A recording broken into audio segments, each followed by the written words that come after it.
नमस्कार, स्वागत है साहित्यिक झरोखा चैनल पर। आज हम करेंगे प्रेमचंद जी की प्रसिद्ध कहानी गुल्ली डंडा। तो आइए पात्रों के माध्यम से इस कहानी को जानने का प्रयास करते हैं और इस कहानी के प्रमुख उद्देश्यों के बारे में भी हम आज चर्चा करेंगे। तो आइए जानते हैं कहानी को। देखिए, सबसे पहले आप ये जान लें कि ये जो कहानी है ये बाल मनोविज्ञान पर आधारित कहानी है।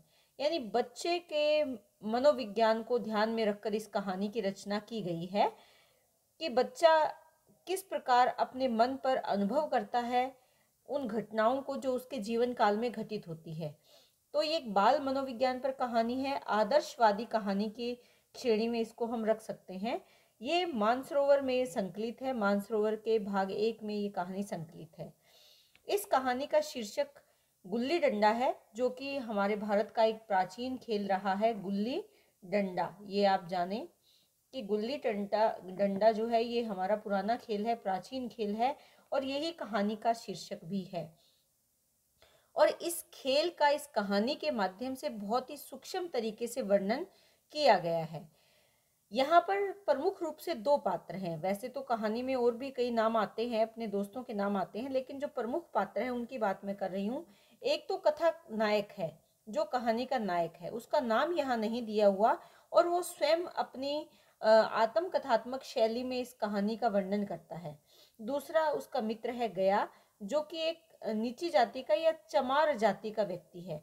वर्ग विभाजन किस तरह से समाज को प्रभावित करता है वो भी इस कहानी में हम देखेंगे।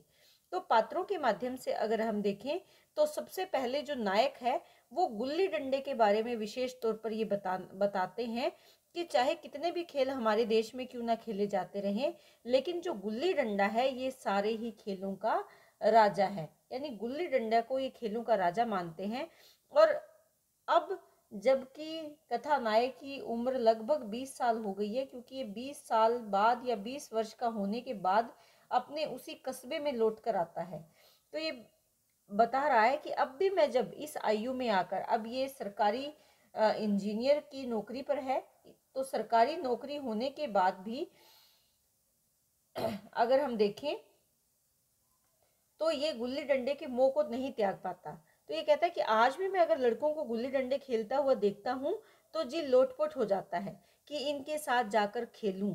न लोन की जरूरत पड़ती है गुल्ली डंडे के लिए, न ही कोट की, न नेट की, न थापी की। मजे से किसी भी पेड़ से एक टहनी काट ली, गुल्ली बना ली और दो आदमी भी आ जाए और खेल शुरू हो गया। विलायती खेलों में सबसे बड़ा ऐब है, विलायती यानी जो विदेशी खेल हैं, कि उसके सामान महंगे होते हैं। जब तक कम से कम 100 रुपये न खर्च किए जाए खिलाड़ियों में शुमार ही नहीं हो पाता। और एक ये गुल्ली डंडा है कि बना हर्ट फिटकरी के चोखा रंग देता है। बिना जिस तरह की हींग लगे ना फिटकरी, रंग भी चोखा आए, ये हमारा पुरानी मुहावरा या कहावत भी रही है। तो बिना कुछ खर्च किए मजे भी खूब आते हैं। पर हम अंग्रेजी चीजों के पीछे ऐसे दीवाने हो रहे हैं कि अपनी सभी चीजों से अरुचि हो गई है। स्कूलों में अगर हम देखें तो हर एक लड़के से 300-400 रुपये सालाना केवल खेलने की फीस ली जाती है। किसी को यह नहीं सूझता कि भारतीय खेल ही खेले जाएं, जो बिना और दाम कौड़ी के खेले जाते हैं। अंग्रेजी खेल उनके लिए है जिनके पास धन है। गरीब लड़कों के सिर क्यों न व्यसन मणते हो। ठीक है, गुल्ली से आंख फूट जाने का भय रहता है, तो क्या क्रिकेट से कुछ नहीं फूटता? क्रिकेट से भी तो अनेक ऐसे देखे हैं जिनकी किसी की टांग टूट जाती है, किसी का सिर फूट जाता है। और अगर हमारे माथे में गुल्ली का दाग आज तक बना हुआ है तो कई हमारे दोस्त ऐसे भी हैं जो थापी को बैसाखी से बदले बैठे हैं। यानी क्रिकेट खेलते थे, आज उनकी टांग टूटी हुई है और बैसाखी का सहारा लेकर वो चल रहे हैं। लेखक ये मानता है, यह कथा नायक ये मानता है कि अपनी अपनी रुचि है। मुझे तो गुल्ली डंडा ही सारे खेलों में अच्छा लगता है, क्योंकि मेरे बचपन की बहुत सी यादें उससे जुड़ी हुई है। क्योंकि बचपन में जो कथा नायक है वो सुबह ही घर से निकल जाता, पेड़ से टहनियाँ काटना, गुल्ली डंडे बनाना, उत्साह से खेलना, और ये सब उसके स्वभाव में शामिल था। और विशेष तौर पर वो इसलिए इस खेल से प्रभावित है क्योंकि इस खेल में अमीर और गरीब का भेद समाप्त हो जाता है। जो प्रदर्शन की भावना है, चोचला दिखाने की जो भावना है, अभिमान और गुरूर की जो भावना है, वो यहाँ पर आकर खत्म हो जाती है। पिताजी चौके पर बैठे वेग से रोटियों पर अपना क्रोध उतार रहे हैं जब कथानायक खेल कर घर आता है। अम्मा की दौड़ केवल द्वार तक है, लेकिन उनकी विचारधारा में मेरा अंधकार में भविष्य टूटी हुई नौका की तरह डगमगा रहा है। और मैं हूं कि गुल्ली डंडे में एक दूसरे को पदाने में मस्त हूं, न नहाने की सुध न खाने की। गुल्ली है तो जरा सी, पर उसमें दुनिया भर की मिठाइयों की मिठास और तमाशे का आनंद भरा हुआ है। उसके बाद वो बताता है कि मेरा एक हम साथी है, हम जोली एक मित्र है जिसका नाम है गया। ये गया जो लड़का है, ये लगभग जो कथा नायक है उससे 2-3 साल बड़ा है। दुबला, बंदरों की सी लंबी पतली उंगलियां और उतनी ही फुर्ती वाला है। गुल्ली कैसी भी हो, पर लपकता ऐसे है जैसे छिपकली कीड़ों को लपक लेती है। ये किसके व्यक्तित्व की विशेषता है? गया के। उसके माँ बाप कहाँ है, कौन है, कहाँ रहते हैं, ये सब कथा नायक को नहीं पता। बस उसे इतना पता है कि गया गुल्ली डंडे का चैंपियन है। वो जिसकी भी टीम में आ जाए वो जीत ही जाता है। एक दिन की बात है कि जो कथा नायक है वो और गया दोनों खेल रहे थे। जो गया है वो पदा रहा था और मैं पद रहा था। इसमें जो गुल्ली खेलने वाला जिसके हाथ में डंडा होता है, वो दूसरे को पदाना, पिदाना, ये इस तरह के शब्द का प्रयोग किया जाता है। मगर कुछ विचित्र बात है कि पदाने में हम दिन भर मस्त रह सकते हैं, पदना 1 मिनट भी अखरता है। यानी दूसरे को बारी दे और हम खड़े गुल्ली का इंतजार करते हैं, ये बहुत अखरता है। मैंने पीछा छुड़ाने के लिए सारी चालें चली, जो ऐसे अवसर पर शास्त्र विहित न होने पर भी क्षम्य है। यानी ये नियमों में नहीं है, लेकिन फिर भी उनको क्षमा कर दिया जाता है ताकि मैं अपना दाव छुड़ा सकूं। मैं घर की ओर भागा। निवेदन का भी कोई असर नहीं हुआ। गया ने मुझे दौड़कर पकड़ लिया, डंडा तानकर बोला, मेरा दाव है, देकर जाओ। पदाया तो बड़े बहादुर बनके, पदने के बेरे में क्यों भाग जाते हो? तुम दिन भर पदाओ तो मैं दिन भर पदता रहूं। हाँ, तुम्हें दिन भर पदना पड़ेगा। न खाने जाऊं न पीने जाऊं, मेरा दाव दिए बिना कहीं नहीं जा सकते। ऐसा कौन कहता है? गया कहता है, क्योंकि गया की बारी थी, गया को खेलना था। लेकिन जो कथा नायक है वो वहां से भागना चाहता है। कथा नायक उसको याद दिलाता है कि मैंने कल तुम्हें अमरूद खिलाया था, वह लौटा दो। लेकिन गया कहता है कि वो तो मैं खा गया, पेट में चला गया, निकालो पेट से। तुमने क्यों खाया मेरा अमरूद? नायक उस पर चिल्लाता है। तो गया कहता है कि अमरूद तुमने दिया, मैंने खाया, मैं तुमसे मांगने थोड़ी न गया था। जब तक मेरा अमरूद न दोगे मैं दाव ना दूंगा। बाजी छोड़ने के लिए या खेल को छोड़ने के लिए जो नायक है वो बहाना बनाता है। आखिर में मैंने किसी स्वार्थ से उसे अमरूद खिलाया होगा। कौन निस्वार्थ किसी के साथ ऐसा सलूक करता है? भिक्षा तक तो स्वार्थ के लिए देते हैं। जब गया ने अमरूद खाया तो फिर उसे मुझसे दांव लेने का क्या अधिकार है? और यही बात नायक के मन में थी कि मैंने तो अमरूद दिया है, ये अपनी बाजी छोड़ दे। अमरूद के क्या वो ऐसे ही हजम कर जाएगा? अमरूद पैसे के 5 वाले थे, जो गया के बाप को भी नसीब न होंगे। यह सरासर अन्याय था। गया ने मुझे अपनी ओर खींचते हुए कहा, मेरा दाव देकर जाओ, अमरूद समरूद मैं नहीं जानता। मुझे न्याय का बल था और वह अन्याय पर डटा हुआ था। मैं हाथ छुड़ाकर भागना चाहता था और वह मुझे नहीं जाने देता। मैंने उसे गाली दी तो दया ने मुझे और भी ज्यादा कड़ी गाली दी। और इसके साथ साथ मैंने क्या किया कि उसके दांत काट लिए और उसके हाथ में जो डंडा था, गया ने वो डंडा मेरी पीठ पर दे मारा। मैं रोने लगा, लेकिन जो गया है वो मेरे इस अस्त्र का मुकाबला न कर सका और वहां से चला गया। जो नायक है उसने तुरंत आंसू पोंछे, डंडे की चोट भूल गया और हंसता हुआ घर पहुंचा। आखिर थानेदार का बेटा था।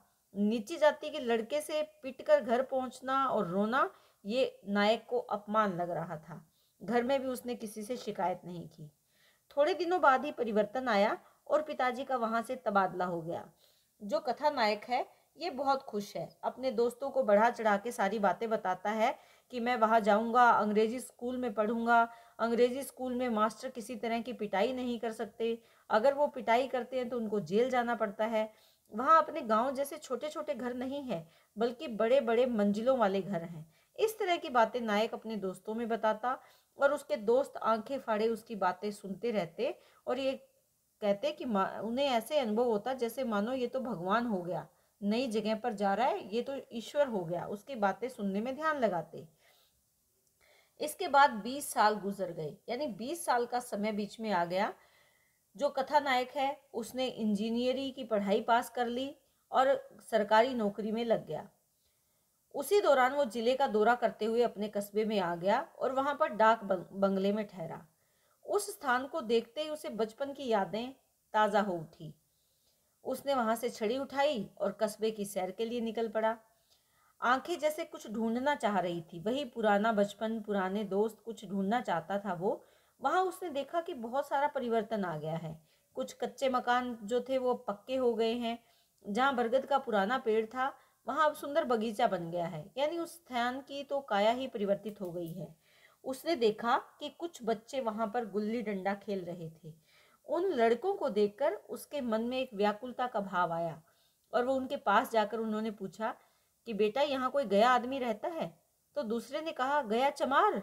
हाँ। और वो गए और भागकर उनको बुला लाए। गया वहां आ जाता है। गया अब बदल चुका है। वो अब छोटा बच्चा नहीं बल्कि 5 हाथ के काले देव जैसा दिखता है। और जो नायक है वो दूर से उसे पहचान लेता है। नायक का मन कर रहा था कि वो उसके गले लिपट जाए, लेकिन कुछ सोचकर वहीं रुक गया। गया ने झुककर सलाम किया। नायक ने पूछा, मुझे जानते हो? तो गया ने कहा, हाँ मालिक, भला पहचानूंगा क्यों नहीं। यहाँ पर गया के विचार ही बदल गए। वो नायक को मालिक कह रहा है। ये वही मालिक या वही नायक है जिसको बचपन में गया ने डंडा मारा था, लेकिन अब गया का स्वभाव इसके प्रति, नायक के प्रति बदल गया है। जब गया से वो पूछता है नायक कि तुम क्या करते हो, तो उसने कहा, डिप्टी साहब के साथ हूँ, उन्हीं के लिए काम करता हूँ। तो नायक पूछता है कि मतई, मोहन और दुर्गा ये सब कहाँ है? इसके बाद गया बताता है कि जो मतई है ये उसके बचपन का दोस्त है। मतई मतई गुजर चुका है, वो मर चुका है। इसके साथ दुर्गा और मोहन की बात करते हैं। ये भी यहाँ पर कौन है? बचपन के मित्र हैं। ये दोनों ही डाकिया हो गए हैं, यानी डाकिये का काम करते हैं। तब नायक बताता है कि मैं इस जिले का इंजीनियर हूँ। नायक पूछता है गया से कि क्या कभी गुल्ली डंडा खेला है? तो गया बताता है कि अब कौन सा गुल्ली डंडा, अब हम गुल्ली डंडा नहीं खेलते। ये वो झेप जाता है उसकी बात सुन के। लेकिन जो नायक है वो मचल उठता है। वो उसके साथ गुल्ली डंडा खेलना चाहता है, लेकिन उस भीड़ में वो नहीं खेल सकता, क्योंकि उसे लगता है कि अगर यहाँ गुल्ली डंडा खेलेंगे तो सब लोग हमें देखेंगे। जो गया है वो इसे सरल बात मानकर चुप रहता है, लेकिन नायक इस बात के प्रति बहुत गंभीर है। गया अभी तक जिस बात को मजाक समझ रहा था, नायक उस बात को लेकर बहुत ही उत्सुक था। वो गया से कहता है कि हम यहाँ से कहीं दूर जाकर गुल्ली डंडा खेलेंगे, क्योंकि मुझे तुम्हारी बारी भी देनी है। तुम्हारी अभी जो बारी बची हुई है, या जो तुम्हारी अब खेलने वाली जो जगह थी, वो मुझे आज भी याद है। और वो पूछता है कि क्या तुम वो डंडा जो तुमने मेरी पीठ पर जमाया था वो भूल गए? तो गया पछताते हुए कहता है कि वो बचपन था, अब उसकी याद ना दिलाओ। लेकिन नायक बताता है कि वो तो मेरे जीवन की सबसे मीठी और रसीली याद है। अब ना तो वो मान सम्मान और ना ही वो आदर है। इस धन में नीरसता है, प्यार, प्रेम और अपनापन धन में नहीं है। इतनी देर में जो बस्ती का इलाका था वहां से लगभग वो 3 मील दूर निकल गए। लेखक अपने साथ एक कुल्हाड़ी लेकर जाता है, और वो स्थान कौन सा है? वो है भीमताल। भीमताल के पास खाली मैदान में वो गुल्ली डंडा खेलने के लिए चले जाते हैं। लेखक झट से टहनी काटकर डंडा और गुल्ली बना लेता है, दोनों खेलने लगते हैं। जो लेखक है वो बारी लेता है और वहीं से खेलना शुरू करता है, लेकिन जो गया है वो गुल्ली को ठीक से नहीं पकड़ पाता। नायक को याद आता है कि कोई जमाना था जब गया गुल्ली को इतने ऐसे पकड़ता था जैसे गुल्ली उसके हाथ के पास जाकर चिपक जाती है, लेकिन आज वैसा कुछ भी नहीं है। लेकिन कुछ देर खेलने के बाद गुल्ली जाकर डंडे पे लगी। गया का निशाना चूक रहा था। लेखक को लगा कि गया नहीं खेल पाएगा, लेकिन अचानक से गुल्ली डंडे पर लगी तो नायक ने धांधली की। क्या धांधली की? उसने कहा कि नहीं, गुल्ली लगी नहीं है, पास से निकल गई। लेकिन गया भी शांत बना रहा, किसी प्रकार का असंतोष प्रकट नहीं किया और दोबारा से खेलने लगे। लेखक नायक जो है वो यहाँ पर बार बार बेईमानी करता है खेल में। अचानक से दोबारा तिबारा गुल्ली डंडे पर लगती है, लेकिन फिर भी नायक ये मानने को तैयार नहीं होता। तीसरी बार जब गुल्ली डंडे पर टकराती है तो नायक गया को बारी देता है या उसे खेलने के लिए कहता है। लेकिन गया कहता है कि अभी बहुत अंधेरा हो चुका है और मैं अपना दाव नहीं लूंगा, कल खेलेंगे। लेकिन जो नायक है वो जिद करता है और गया से कहता है कि तुम अपना दाव अभी ले लो। थोड़े ही पल में जो गया है वो अपना दाव खो बैठता है, लेकिन जो नायक है वो अपने हृदय की विशालता दिखाने के लिए उसे एक दांव और देता है। और साथ में नायक ये भी सिद्ध करने का प्रयास करता है गया के सामने कि लगता है तुम्हारा अभ्यास छूट गया है, तुम अब खेलते नहीं हो। तो जो गया है वो कहता है खेलने का समय भी अब कहाँ मिलता है। और दोनों बातें बातें करते करते मोटर पर जा बैठते हैं। रात का समय होने लगता है, घरों में आसपास चिराग जल जाते हैं। लेकिन जाते जाते जो गया है वो नायक को ये बताता है कि कल खेलेंगे, तुम भी आओगे, जब फुर्सत हो तभी खिलाड़ियों को बुलाऊंगा। सारे पुराने खिलाड़ी इकट्ठे होंगे। और ऐसा ही हुआ। अगले दिन शाम का समय तय किया गया। दूसरे दिन नायक वहां मैच खेलने के लिए पहुंच जाता है, मैच देखने के लिए पहुंच जाता है। वहां 10-10 आदमियों की कई मंडली थी।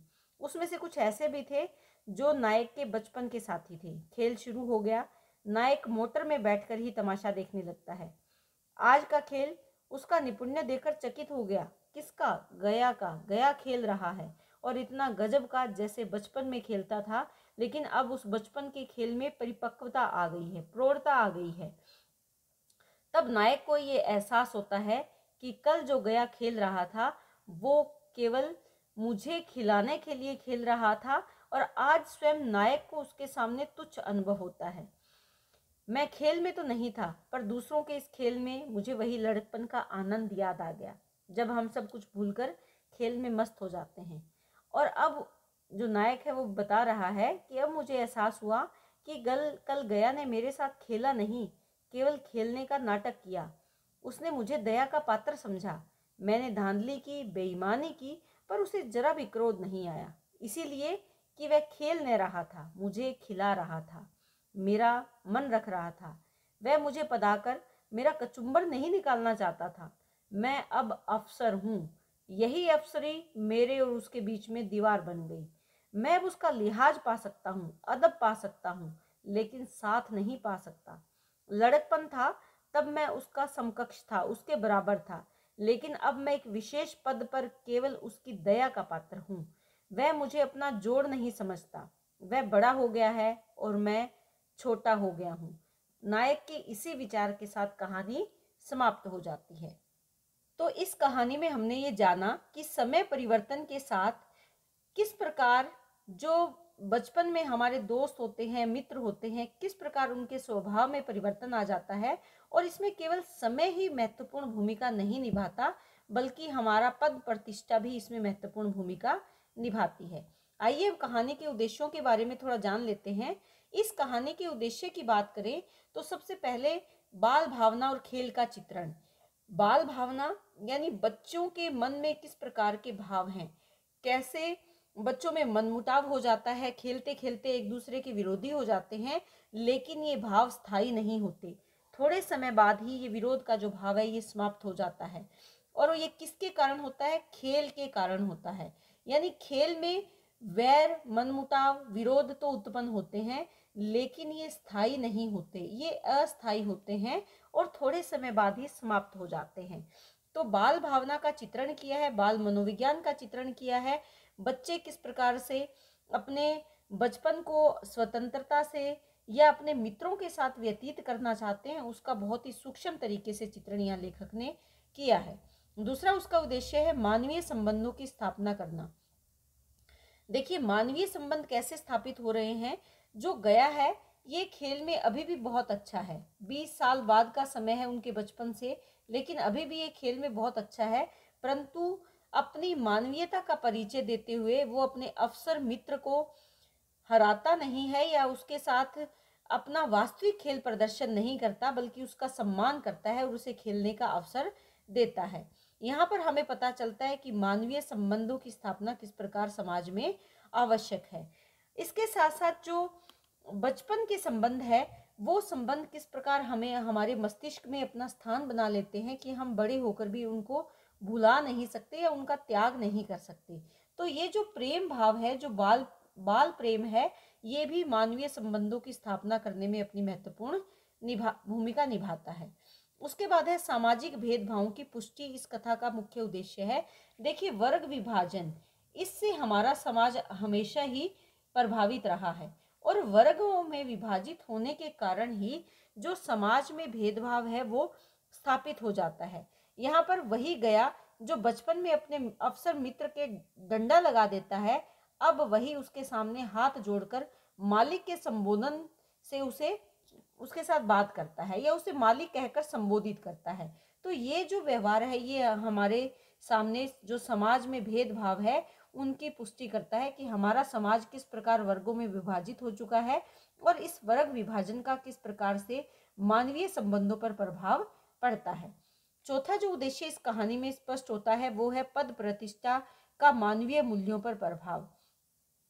जब कोई व्यक्ति एक सामान्य बालक से एक विशेष पद पर पहुंच जाता है या विशेष सरकारी अफसर बनकर उसी गांव में वापस आता है, तो उसके साथ उसके बचपन के मित्रों का व्यवहार भी बदल जाता है। क्यों बदल जाता है? केवल उसकी पद प्रतिष्ठा के कारण। उसी के कारण जो गया नायक का मित्र है वो उसके साथ खेलते समय उस प्रकार का व्यवहार नहीं कर पाता जिस प्रकार का व्यवहार वो बचपन में करता था। या इसी पद प्रतिष्ठा के कारण ही जो नायक है वो उसी गांव के मैदान में नहीं खेलता, बल्कि गांव से 3 मील दूर भीमताल नामक खाली मैदान में जाकर खेलता है, क्योंकि उसे लगता है कि अगर वो गांव में खेलेगा तो लोग देखेंगे और ये उसकी पद प्रतिष्ठा के लिए अच्छा नहीं होगा। तीसरा हम यहाँ देखते हैं कि जब नायक गया का और उसके मित्रों का खेल देखने के लिए अगली शाम जब जाता है तो वो अपनी ही मोटर में या अपनी ही गाड़ी में बैठकर देखता है। वो वहां उतर कर उस खेल का आनंद नहीं ले पाता। किसके कारण? क्योंकि अब वो एक सामान्य गांव का नागरिक नहीं है, बल्कि वो एक विशेष ओहदे पर पद प्रतिष्ठित है या एक विशेष पद पर है। इसीलिए वो अपनी प्रतिष्ठा के खिलाफ समझता है कि वहां भीड़ में उतरकर उस खेल का आनंद ले। यही कारण है कि वो मोटर गाड़ी में बैठकर ही खेल को देखता है। तो ये उद्देश्य है मुख्यतः इस कहानी में जो स्पष्ट होते हैं कि किस प्रकार बचपन से लेकर जैसे जैसे मानव बड़ा होता जाता है, समाज में अपना विशेष स्थान बनाता जाता है, वैसे वैसे ही वर्ग विभाजन के कारण या उसके स्वभाव में जो परिवर्तन है वो उसके पद के कारण किस प्रकार उसमें परिवर्तन आ जाता है। तो उम्मीद करती हूँ कि इस कहानी का कथानक और इसका उद्देश्य आपको बहुत अच्छे से समझ में आया होगा। यहाँ पर जो नायक है वो कथा नायक है। मैंने कई जगह लेखक कहकर उसको संबोधन दिया है, लेकिन आप उसे कथा नायक के रूप में जाने, क्योंकि कथा नायक आत्मकथात्मक शैली में इस कहानी को बता रहा है। तो उम्मीद करती हूँ कि ये आपके लिए उपयोगी सिद्ध होगा। बहुत बहुत धन्यवाद। इसी तरह चैनल से जुड़े रहें।